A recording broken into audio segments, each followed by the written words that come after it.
Boa tarde a todas e a todos. Primeiramente, eu gostaria muito de agradecer aí pelo convite, né, do Rebrip para esse tema.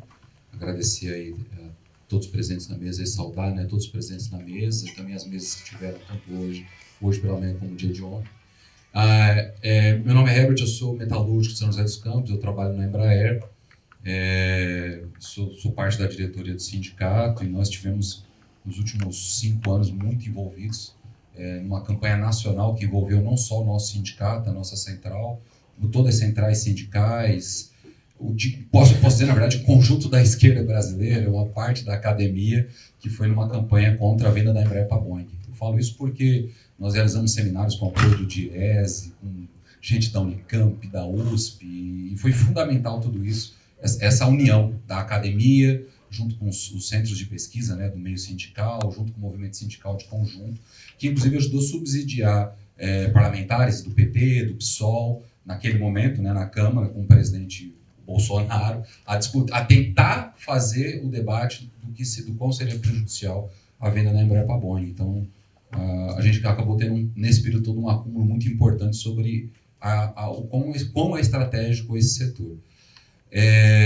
Eu também queria saudar muito a importância desse debate, né? E inclusive fazer uma referência sobre o debate de ontem, porque o tema do Mercosul e União Europeia não está sendo debatido sobre os sindicatos, não está sendo debatido sequer pela própria esquerda do ponto de vista crítico. É uma crítica nossa também. E acho que esse tema, porque parece pouco pequeno, ou o Lula talvez está dando um basta aqui, mas não é. Acho que tem que fazer um debate. É importante que seja feito esse debate, porque ele tem implicações sobre vários setores.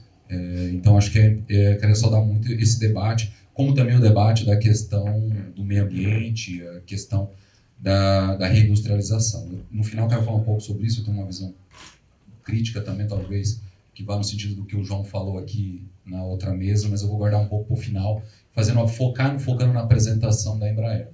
Bom, começo justamente pelo título, Embraer modelo de sucesso para quem? Porque é assim que ela se vende, e eu diria que ela se vende dessa maneira e ela não está errada do ponto de vista do que é o mercado capitalista e do ponto de vista do que é uma empresa brasileira geradora de tecnologia e de aviação que concorre no mundo somente com, digamos, com os países imperialistas. Então, não tem nenhum outro país do mundo, fora dos Estados Unidos, Europa, Canadá, China ou Japão, que faça aviões que tenha domínio de todo o processo da fabricação de aviões, tanto do projeto, fabricação de componentes e a montagem desses aviões e os testes e certificação e tudo isso. Então, de fato, nós podemos tratar a Embraer como um modelo de sucesso pelo que ela é hoje. Ela representa, de fato, ela é a principal indústria brasileira de tecnologia e a segunda maior exportadora do país. Ela só perde para a Petrobras, que é commodity. Então, acho que isso tem um peso relevante para a nossa indústria. Bom, pode passar o slide. A empresa, ela nasce, né, em 1969, né, ela foi criada pelos militares.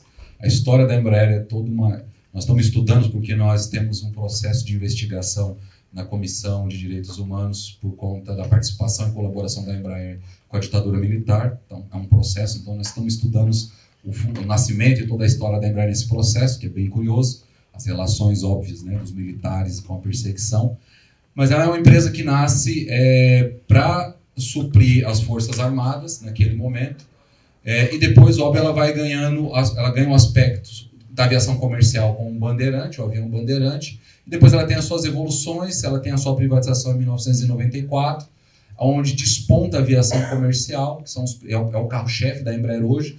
Eu vou falar um pouco desse no outro slide, mas ela hoje está diversificada na aviação comercial, que é o principal carro-chefe, os jatos executivos, o jatinho que o Neymar tem, que os jogadores, os jogadores de futebol, artistas, inclusive é um número muito interessante, a Embraer tem um avião mais vendido do mundo, porque é um Phenom que tem 4, 5 pessoas, pode caber 4, 5 pessoas, ele é o avião mais vendido do mundo, por conta do preço. E pelo seu tamanho e tudo isso.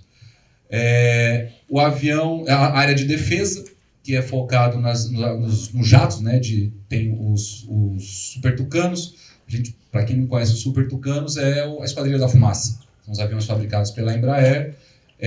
Tem as parcerias agora com a Saab, né, em relação à aviação de defesa, com os Gripen, né, que está sendo a produção feita em São Bernardo em uma parte, outra parte em Araraquara, na cidade de Gavião Peixoto, que é onde tem uma planta da Embraer, outra parte, óbvio, está sendo produzida na Europa. E tem um avião, o maior avião do Brasil, produzido no Brasil, que é aquele que está na foto, que é o KC-390, ou C-390, que é um cargueiro militar fabricado no Brasil, também na região de Araraquara, montado lá, mas a fabricação toda dele, boa parte dos componentes sai de São José dos Campos. E é um avião que tem um alto financiamento do governo brasileiro, e do governo de Portugal também. E é um avião que parecia ser um grande sucesso de vendas, mas a crise econômica, digamos, a pandemia e... os analistas internos dizem, não está indo.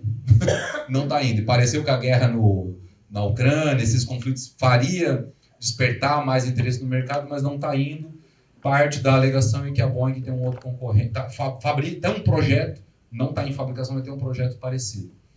Ela também tem toda uma gama de serviços e suporte para a aviação, então boa parte de quem compra os aviões da Embraer, tanto os executivos como os comerciais, tem a sua área de suporte, que inclusive parte dela é em Sorocaba, na região, também no estado de São Paulo, para quem quiser fazer manutenção, coisa assim, dos seus aviões. E outros é importante, porque a Embraer, nos últimos 10 anos, diversificou também o seu ramo de atuação com outros tipos de serviço. Áreas de inteligência, de monitoramento, e um muito recente que tem a ver com a economia verde, que é com o desenvolvimento de duas tecnologias, a do hidrogênio e a também do desenvolvimento de baterias para a aviação. A Embraer, nesse aspecto, em relação a Boeing e Airbus, as suas concorrentes, ela pode dizer que ela é a mais inovadora. É a que está saindo na frente, é a que está dizendo, ó, eu estou indo. Sem o peso financeiro e o suporte do que tem essas outras empresas, mas digamos que essas outras empresas ainda estão dizendo, eu vou apostar nisso, mas calma. A Embraer, a grosso modo dizer, ela está na frente disso. E olhando para os dois lados, tanto hidrogênio como a questão das baterias. Ela, inclusive, já teve um avião que foi testado, esse avião que é o E-195, que é o primeiro daqui, que é o maior avião comercial, que cabe até 120 passageiros, já teve um voo onde mesclou combustível da aviação, né, que é o querosene, com um biocombustível. Então já tem inclusive já testes realizados e voou. Conseguiu sair do solo, que foi importante.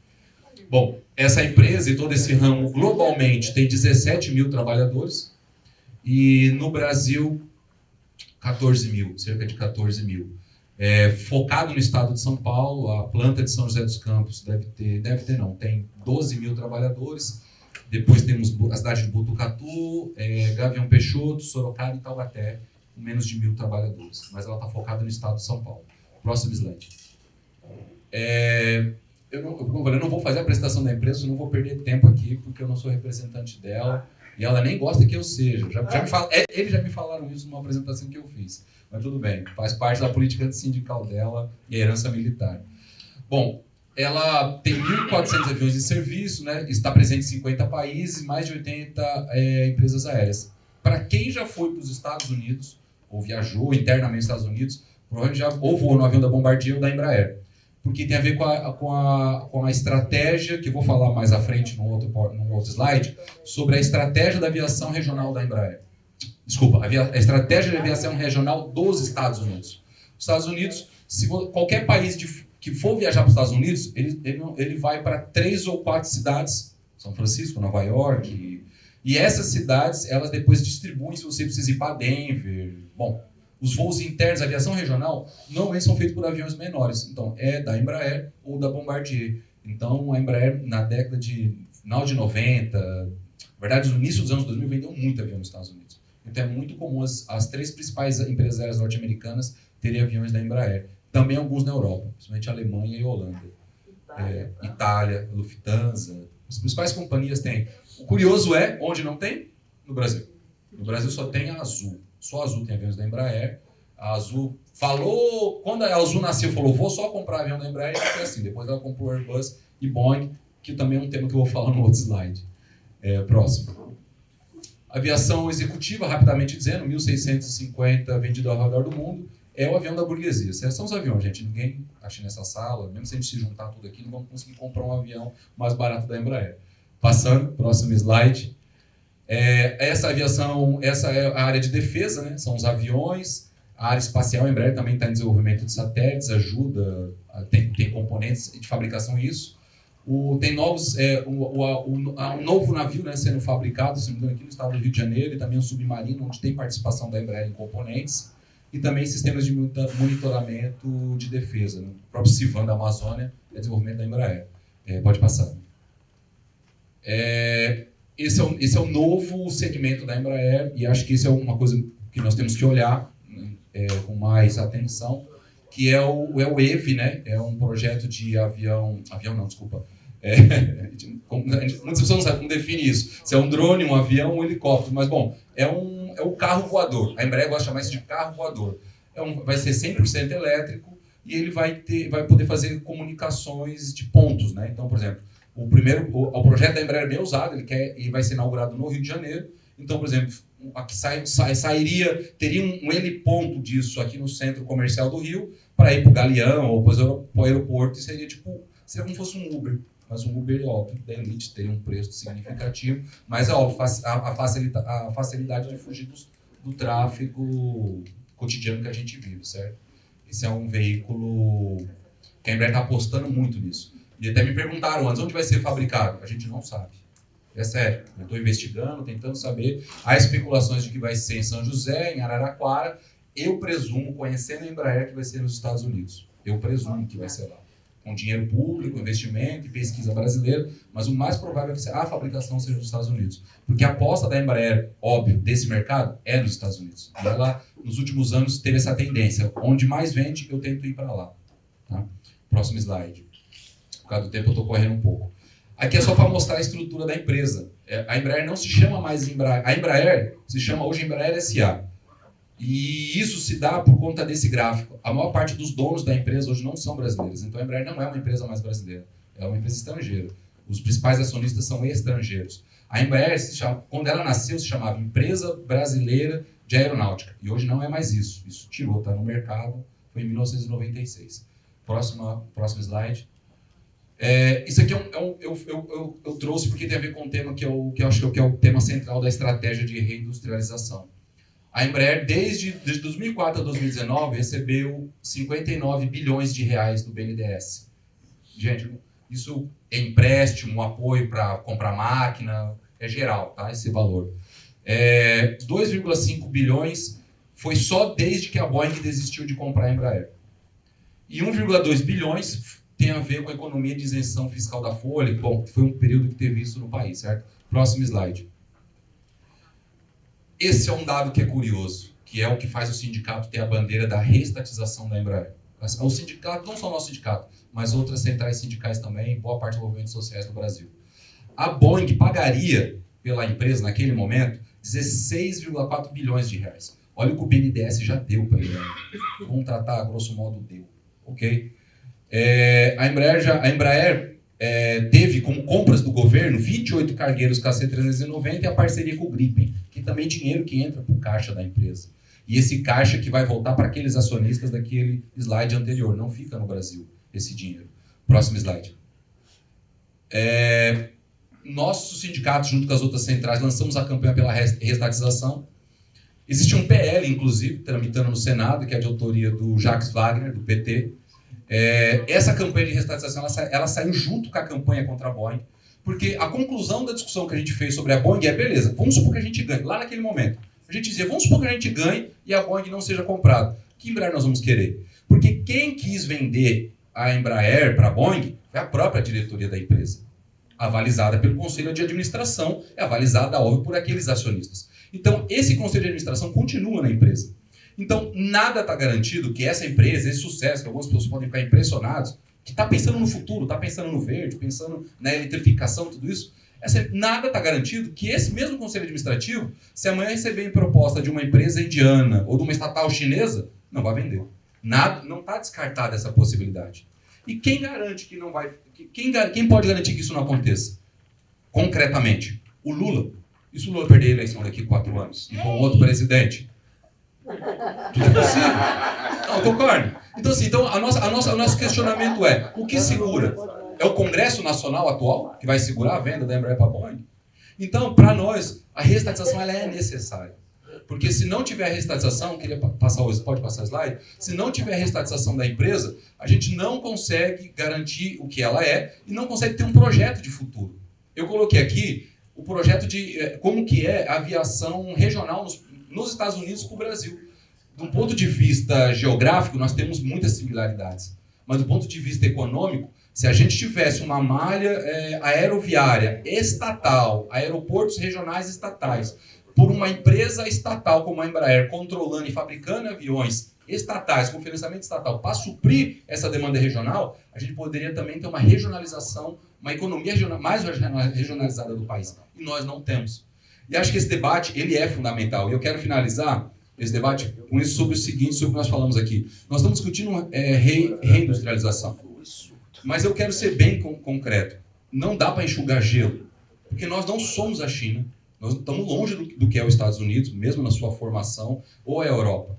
Se não tiver investimento estatal, não tem reindustrialização no país. Desculpa, porque às vezes eu gosto de ser radical, porque às vezes a gente apresenta medidas. Todo o resto é enxugar gelo, companheiros e companheiras, porque se não tiver um investimento estatal massivo, como a China fez lá na década de 70 ou 80, a gente não vai conseguir reindustrializar. Vão ser pequenos setores que vão quebrar. Vão quebrar depois, se não tiver apoio do Estado. Porque, para concluir, eu puxei esse dado, o Brasil tem 200 bilionários. Se a gente for depender da burguesia brasileira para fazer reindustrialização, nós estamos ferrados. Porque o Brasil tem 200 bilionários. 75% vivem do mercado financeiro. É quem administrou as lojas americanas. Eles não querem indústria. É mais fácil comprar da China. É mais fácil vender commodities. Então não podemos esperar da burguesia brasileira. Seria o ideal. Dentro dos marcos, eu sou socialista, dentro dos marcos do capitalismo, o ideal seria que a burguesia brasileira impulsionasse esse processo, mas não vai fazer. Então nós vamos esperar de quem? Da academia? Dos sindicatos? Não vai. Vai ter que ser estatal. Então eu acho que essa é uma pressão importante que nós temos que fazer para que, de fato, exista um processo de reindustrialização no país e para nós, de São José dos Campos, a reestatização da Embraer e da própria Avibraz, que está em processo de recuperação judicial, é um passo importante que pode ser dado também nesse atual governo. Obrigado, Herbert.